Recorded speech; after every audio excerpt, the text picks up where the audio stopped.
الحمد لله الحمد لله الذي حذرنا من دار الغرور وأمرنا بالاستعداد يوم البعث والنشور. أحمده وهو الغفور الشكور. أمر ببر الوالدين وحذر ونهى عن العقوق. أشهد أن لا إله إلا الله وحده لا شريك له، له الملك وهو على كل شيء قدير. وأشهد أن محمدا عبده ورسوله صلى الله عليه وسلم وبارك عليه وعلى آله وصحبه وسلم. أما بعد، أيها المؤمنون، أوصيكم ونفسي بتقوى الله عز وجل. يقول في محكم تنزيله: واعبدوا الله ولا تشركوا به شيئا وبالوالدين إحسانا. Chers frères et sœurs, chers croyants, chers invités d'Allah, rendons tous grâce à Allah, Seigneur de l'univers, Maître des cieux et de la terre. Lui, dans sa grâce, nous nous sommes réveillés ce matin sans l'aide de quelqu'un pour venir répondre à son appel qui est la prière du vendredi. Nous attestons qu'il n'y a aucune divinité digne d'être adorée en dehors de lui, et au même moment nous attestons que Mohammed sallallahu alayhi wa sallam est son noble serviteur et messager. Salut et paix sur lui, sur sa noble famille, sur ses valeureux compagnons, sur tous ceux qui vont suivre sa voie jusqu'au jour de la résurrection. Fasse Allah que nous soyons parmi ses suiveurs. Au même moment, je vous recommande ainsi qu'à moi-même à la crainte révérentielle de Dieu.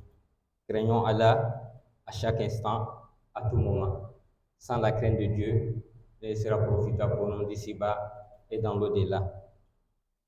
Chers frères et sœurs en islam, depuis quelques vendredis, nos imams ont lancé une série de sermons sur la famille musulmane. La composition de la famille musulmane, ça commence où et ça se termine où et quels sont les objectifs. Docteur Arna Konaté, Jazallahu Khairan, le vendredi passé, il nous a entretenu sur les devoirs des parents envers les enfants. Autrement dit, droit des enfants sur les parents. Et une fois que les parents se sont acquittés de leurs obligations, qu'est-ce qui arrive après? Venez avec moi dans le noble Coran, dans la sourate 4, sourate An-Nisa, au verset 36, je cite, c'est-à-dire ce qui incombe aux enfants vis-à-vis des parents. Dieu nous dit ici: wa'budullaha wa la tushriku bihi shay'an wa bil walidayni ihsana. Et cette recommandation s'adresse à chacun de nous. Oui, après le mariage, évidemment, il va y avoir des enfants. Alhamdulillah, nous sommes tous issus d'un homme et d'une femme. Ce qui veut dire chacun a un parent. Soit les deux parents sont vivants, soit il y a un parent qui s'est retourné dans la miséricorde de Dieu, ou soit les deux sont partis. Mais dans ce cas, qu'est-ce que l'enfant musulman doit faire vis-à-vis de ses parents, qui sont ses obligations vis-à-vis de ses parents? Dieu dit dans la sourate 4, verset 36, wa'budullaha wa la tushriku bihi shay'an. Il dit adorer Allah sans rien lui associer. Ça, c'est la première recommandation de Dieu. Quand on adore Allah, on n'associe rien d'autre à Allah subhanahu wa ta'ala. Mais ce qui vient après cet appel, cette recommandation, wa bil walidayni ihsana, et il nous recommande aussi d'être bienveillant envers les deux parents. Être bienveillant envers les deux parents, cela signifie quoi en tant que musulman? Qu'est-ce que l'enfant musulman doit faire vis-à-vis de ses deux parents? Mais avant de donner les enseignements, les orientations islamiques, vous et moi, jetons un coup de regard aujourd'hui dans la société. Autour de nous, qu'est-ce que nous assistons?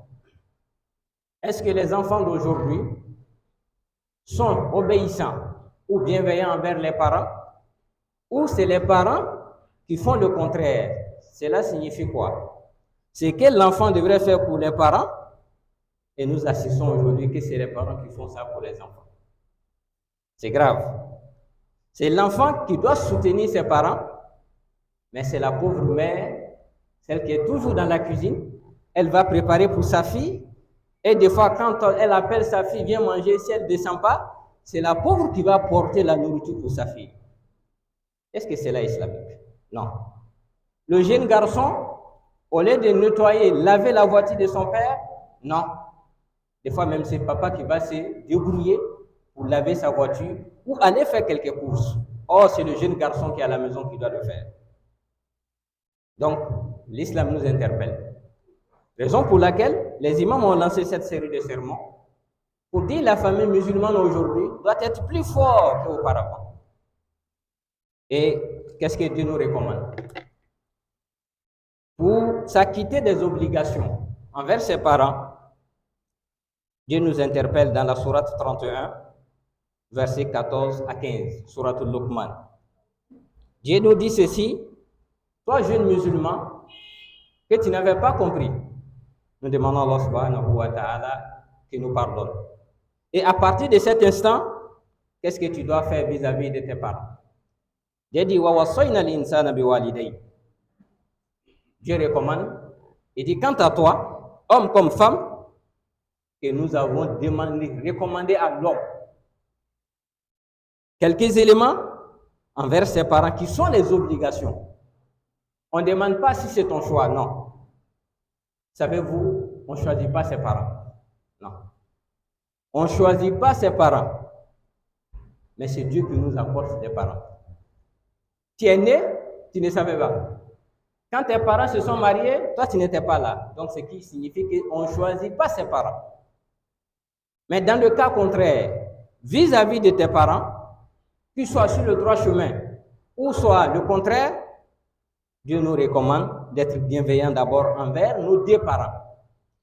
Et pourquoi? Dieu continue dans la même sourate, sourate 31, verset 14,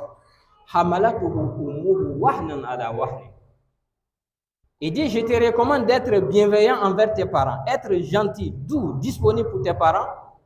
Mais il va mettre l'accent sur la maman. Il dit: ta mère t'a porté des difficultés plus difficultés, c'est-à-dire souffrance sur souffrance.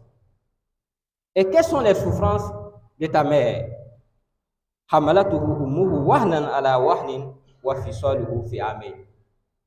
Il t'a porté à son sein. C'était quand elle était enceinte de toi, il y avait la souffrance de la grossesse. La souffrance de la grossesse, comme l'imam le disait, on demande à un homme des briques vin pleines, on te demande d'attacher ça à ton ventre, tu passes toute la journée avec. Est-ce que tu pourras supporter? Mais elle a supporté ça plus de 4 mois ou 5 mois. Ça, c'est la première souffrance. La deuxième souffrance, en te donnant la vie. Quand elle accouchait, ça a été une souffrance. Elle est entre la vie et la mort. Pour te donner la vie. La troisième souffrance, lorsqu'elle t'allaitait pendant 2 ans jusqu'au sévrage. Je dis bien pendant 2 ans, tu t'étais et c'était souffrance à chaque fois. Donc, 3 souffrances, mais ta mère, elle a tout supporté. Tu sais pourquoi elle a tout supporté? C'est pour que tu sois ce que tu es aujourd'hui. Tu arrives à ce niveau. Mais si tu arrives à ce niveau, qu'est-ce que tu peux donner à cette dernière? Ou soit ton père et ta mère? Car Dieu continue toujours dans la même sourate. Après toutes ces souffrances, je te demande d'être reconnaissant envers moi, Allah subhanahu wa ta'ala d'abord. La première reconnaissance vis-à-vis d'Allah subhanahu wa ta'ala qui t'a donné tes 2 parents. La deuxième recommandation, ou soit la deuxième reconnaissance, wali walidayka. Et tu dois être reconnaissant vis-à-vis de tes 2 parents. Et la reconnaissance vis-à-vis de ces 2 parents que nous allons en venir, il est al-masir. Et c'est auprès de moi que vous allez faire le retour. Et au cours de ta vie avec tes 2 parents, wa in jahadaka ala an tushrika bi. Lorsque l'un de tes 2 parents, soit ta maman ou ton père, te demande, étant bienveillant envers tes parents, étant disponible pour tes parents, car nous sommes dans un pays, ce n'est pas tout le monde qui est musulman. D'autres sont nés dans une famille où les parents n'étaient pas musulmans. Et un parent s'est converti et l'autre ne s'est pas encore converti. Dans ce cas, qu'est-ce que tu dois faire? Lorsque l'un de tes 2 parents, ou soit les 2 sont musulmans, te demande d'associer autre chose à Allah subhanahu wa ta'ala. Associer autre chose à Allah, cela signifie quoi? Tu es à la recherche d'emploi. Tu veux enfant. Tu es malade. Et les parents disent non, pour que tu retrouves la santé, pour que tu puisses avoir un enfant, pour que tu puisses avoir du boulot, accompagne-nous, on va aller au village. On va aller au village. Qu'est-ce qu'on va aller faire? C'est que nos ancêtres, nos grands-parents adoraient, on va aller les demander pardon pour qu'ils puissent te soutenir dans ta situation. Beaucoup traversent ces moments difficiles, oui. Mais qu'est-ce que tu dois faire? Est-ce que tu vas répondre avec la violence ou manque de respect envers tes parents? Non. Tu dis, j'ai compris. Mais Dieu te dit, dans ce cas, tu n'obéiras pas aux demandes, aux ordres de tes parents. Lorsqu'ils te demandent d'associer autre chose à Allah, toi, tu ne dois pas les accompagner ici. Mais par contre, ceux qui te demandent d'adorer ou bien d'ajouter à Allah, et Dieu n'a pas d'associé, quand tu sais que ce que mes parents demandent, ce n'est pas islamique, donc il ne faut pas t'approcher. Mais, malgré tout ça, malgré qu'ils te demandent d'associer autre chose à Allah, mais Dieu te recommande de les accompagner toujours, être disponible pour eux tant qu'ils sont vivants. Cela signifie, même quand tes deux parents ne sont pas musulmans, ils ont des droits sur toi. Retenons très bien, quand tes deux parents ne sont pas musulmans, ils ont des droits sur toi comme tes deux parents qui sont musulmans. Qu'Allah nous donne la bonne compréhension. Chers croyants, droit des parents sur les enfants, c'est énorme. La souffrance des parents, on ne peut pas estimer. Qui sont toi tes droits sur eux? Ils se sont privés de pas mal de choses. Quand ils partaient à l'école, allaient vendre même des fois des bêtes au village, c'est-à-dire les bœufs qu'ils prenaient pour travailler au champ. Il y a des parents qui vont vendre ça pour s'occuper de la scolarité de leurs enfants. Une fois que ces derniers réussissent dans sa vie, ils voient que non, moi, mes parents ne me ressemblent pas. Toi, tes parents ne te ressemblent pas? Tu vas chercher tes parents ailleurs? Va chercher tes parents ailleurs. Mais en allant chercher tes parents ailleurs, retiens une chose. Tu ne fais que chercher ta propre destruction ou soit la malédiction. On ne choisit pas ses parents. Combien de fois tes parents se sont privés de beaucoup de choses pour que toi tu sois là où tu es aujourd'hui? Tu ne peux pas les récompenser, mais tu ne fais qu'obéir seulement à la recommandation d'Allah subhanahu wa ta'ala. Obéissance aux parents, ou soit s'acquitter des droits des parents. Parmi les droits des parents, retenons qu'il y a quoi? Il y a trois conditions. Lorsqu'on veut s'acquitter des devoirs, ou soit obéir à nos parents, il y a trois choses que nous devrons observer. La première chose, les parents priment. Je dis bien, les parents priment. Les parents sont au-dessus de toi, sur tous les plans. Toujours, les parents ont plus de droits que ta femme. Tes parents ont plus de droits que tes enfants. Donc, lorsqu'il s'agit de partager des intérêts ou soit des retombées, tu ne penses pas d'abord à toi, pense d'abord à tes parents. Oui, parce que ça a commencé par tes parents. La deuxième condition, lorsqu'on veut s'acquitter des droits des parents sur nous, c'est l'obéissance totale à nos parents. Obéissance totale à nos parents, à la limite de la recommandation de Dieu. Quand les parents te demandent de désobéir à Allah, ici, il n'y a pas d'obéissance. Mais toujours en étant sage avec les parents lorsqu'on veut les répondre. Donc, la deuxième condition, l'obéissance totale à nos parents dans la limite de la recommandation de Dieu. Quand on dit dans la limite de la recommandation de Dieu, l'obéissance à nos parents, on va obéir à nos parents selon nos capacités. Toi, aujourd'hui, tu as commencé ton travail, ça n'a fait que 1 an ou bien 2 ans. Si tes parents te demandent quelque chose qui dépasse ta capacité, il faut faire comprendre à tes parents, oui, ce que vous me demandez aujourd'hui, je dois le faire. Mais si je force à le faire, c'est que je vais détourner l'argent des autres. Et cela est un grand péché que le musulman ne doit pas s'approcher. Et enfin, la troisième condition, lorsqu'on veut s'acquitter des devoirs vis-à-vis de nos parents, il faut être attentionné à chaque fois à tes parents. N'attends pas que les parents te demandent quelque chose. N'attends pas que les parents te demandent de lui faire partie à la Mecque. Quand toi, tu sais que tu dois faire partie de tes parents à la Mecque. Mais retiens, toi-même, tu dois partir d'abord, c'est ce qui est obligatoire. Mais si tu sais que tu peux aller accompagner ton parent à la Mecque, mais est-ce qu'on peut trouver un hajj plus méritoire que d'aller accomplir le hajj avec tes parents? Et toi-même, tu seras les propres encadreurs. Donc, nous recommandons aux jeunes, lorsque tu vas aller à la Mecque, si tu sais que tes parents ne sont pas encore partis, toi-même, sois les propres encadreurs de tes parents. Qu'Allah nous donne la bonne compréhension. Droit des parents chez les enfants. Au temps du messager Mohammed alayhi salatu wassalam, Abi Huraira, que vous connaissez tous, qui a rapporté plus de hadiths. Abi Huraira, un jour, il quittait la maison. Il était avec sa mère. Et sa maman a prononcé des propos, des paroles blessantes contre le messager Mohammed sallallahu alayhi wa sallam. Abi Huraira, il était choqué. Mais comment peut-on parler du messager de Dieu comme ça? Si c'est notre jour aujourd'hui, toi tu veux aller voir ton imam, ta maman elle n'est pas musulmane, elle commence à insulter ton imam. Comment tu vas réagir? De vous à moi, comment vous allez réagir? Mais écoutons très bien jusqu'à la fin de l'histoire d'Abi Huraira. Abi Huraira n'a pas réagi.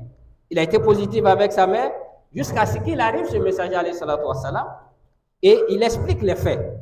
Je viens de la maison, voici ce que ma mère vient de faire. Et Mohammed alayhi salatu wassalam, qui était très disponible aussi pour ses compagnons, il dit à Abi Huraira, le comportement que tu as eu, c'est comme ça le musulman doit se comporter avec ses parents qui ne sont pas encore musulmans. Mais Abi Huraira, en retour, demande au messager alayhi salatu wassalam de faire des prières à ce que sa maman elle puisse embrasser l'islam. Et le messager alayhi salatu wassalam, aussitôt, a fait des prières. Et lorsqu'il s'est retourné à la maison, et il va trouver sa maman, et aussitôt, elle annonça aussi son islamité, elle a embrassé l'islam. Mais si Abi Huraira s'était comporté mal avec sa mère, et il partait voir le messager alayhi salatu wassalam, comme ça fut le cas dans d'autres hadiths, mais Abi Huraira a été sage. Et nous demandons à la jeunesse d'aujourd'hui, toi tu es musulman, et tes parents ne sont pas encore musulmans, il ne faut pas te moquer de tes parents. On ne choisit pas ses parents, mais il faut les accompagner toujours dans tes prières. Il faut les assister toujours. Car le prophète, alayhi salatu wassalam, si quelqu'un pouvait abandonner un parent parce qu'il n'est pas musulman, il allait abandonner son oncle qui a tout fait pour lui. Jusqu'à la mort, il était à ses cheveux, jusqu'à ce. Il lui donnait toujours, prononce-moi la ilaha illallah, moi je te garantirai le paradis. Donc le destin appartient à Allah subhanahu wa ta'ala, mais sont toujours optimistes avec nos parents, mais formulons toujours des prières. Mais à travers nos comportements, nous devrons être des véritables ambassadeurs dans nos différentes familles pour que nos parents qui ne sont pas encore musulmans puissent embrasser l'islam. Et d'autres histoires, autant du messager alayhi salatu wassalam. Ouais, lui, il fut être l'un des compagnons, mais qui n'a pas vu le messager alayhi salatu wassalam. Mais le prophète alayhi salatu wassalam va demander à ses compagnons, et il dit, il y a un monsieur qui viendra un jour. Il vient de Yémen. Il a décrit le monsieur, c'est-à-dire les signes qui sont sur le monsieur, mais dit, lorsqu'il arrive, lorsqu'il viendra à vous, demandez-lui des prières. Omar qui a été attentif à cette recommandation du messager alayhi salatu wassalam, et à chaque fois que la délégation venait de Yémen, il se renseignait toujours qui est Ouais parmi vous. Et jusqu'à ce qu'il tombe sur Ouais, et il dit, c'est toi Ouais? Il dit, oui, c'est moi. Mais les descriptions, ou soit les signes que le messager alayhi salatu wassalam a dit sur un homme, je suis sûr que c'est toi. Il dit, oui, c'est moi. Mais il demande à ce monsieur, il dit, fais des prières pour nous. Fais des prières pour moi. Imaginez, le messager ne vit plus. Et il recommande qu'il y ait un monsieur qui viendra demander à ce monsieur qu'il fasse des prières pour vous. Quelle place de choix. Mais vous savez comment Ouais a eu ce privilège? Savez-vous comment Ouais a fait pour gagner cela? C'était facile. Ouais dit que j'ai ma mère. À chaque fois que je nourrissais l'intention de venir voir le messager alayhi salatu wassalam pour confirmer que je suis l'un des compagnons, parce que pour être un compagnon, il faut voir un messager. Tu as vécu avec lui, il ne serait-ce que quelques minutes, et tu as cru en lui,